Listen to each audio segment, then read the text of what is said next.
ایک 3 جملے اور سن لیجئے. هُوَ لا يشبع منه العلماء ولا يخلق عن كثرة الرد.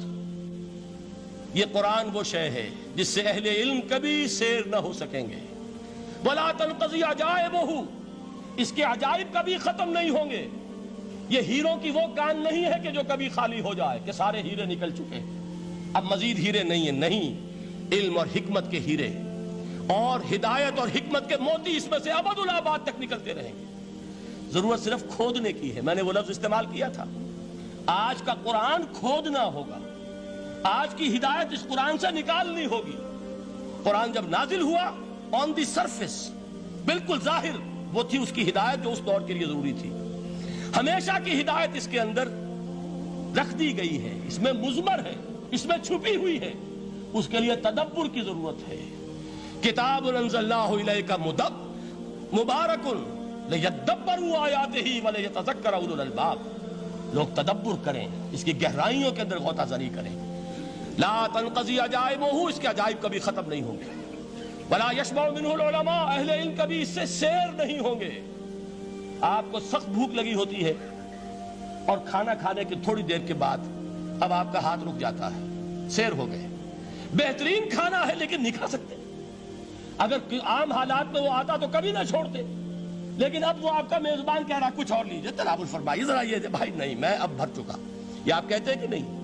حضور فرمائے یہ قرآن وہ شے نہیں ہے جس سے اہل علم کبھی سیر ہو سکے.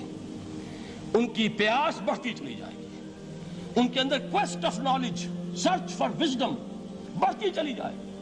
کبھی بھی انسان یہ محسوس نہیں کرے گا کہ مجھے جو لینا تھا میں لے چکا، بلکہ یہ کہ جیسے جیسے قدم آگے بڑھیں گے تہذیب کے، تمدن کے، علم کے، اتنے ہی قرآن جو ہے وہ آگے بڑھتا چلا جائے گا ہر دور کی رہنمائی کے لیے.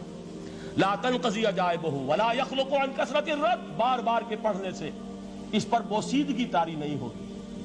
دنیا کی اور کتابیں ہیں، 1 دفعہ پڑھ لیں گے، 2 دفعہ پڑھ لیں گے، 3 دفعہ پڑھ لیں گے، 4 دفعہ پڑھ لیں گے، پھر جی نہیں چاہے گا. لیکن یہ کتاب وہ ہے. امام شافعی کا میں واقعہ آپ کو سناتا ہوں. وہ یہ کہتے ہیں کہ ایک مرتبہ میرے ذہن میں یہ سوال آ گیا کہ اجماع کے لیے بھی قرآن مجید میں کوئی سند ہے، دلیل ہے؟ سب مانتے ہیں کہ اجماع جو ہے سورس ہے قرآن کے اسلامی قانون کی، جس پر کہ امت کا اجماع ہو جائے. تو کہتے ہیں میں نے 300 مرتبہ قرآن پڑھا اول سے آخر تک صرف اس دلیل کی تلاش میں. 300 مرتبہ مجھے نہیں ملی. 301ویں مرتبہ جب پڑھ رہا تھا مجھے روشنی مل گئی. وہ یبتغی غیر سبیل المومنین کے جو الفاظ آئے ہیں، نولہ ما تولی ونصلہ جہنم، جو کوئی شخص مسلمانوں کے راستے کو چھوڑ کر کوئی اور راستہ اختیار کرے گا ہم اسے اسی کے حوالے کر دیں گے اور جہنم میں پہنچا دیں گے. معلوم ہوا مسلمانوں کا جس پر اجماع ہو جائے اس کو بھی ایک سند حاصل ہے. یہ مسلمانوں کا مجمع علیہ ایک راستہ ہے، اس کو بھی ایک سند اور دلیل کی حیثیت حاصل ہے.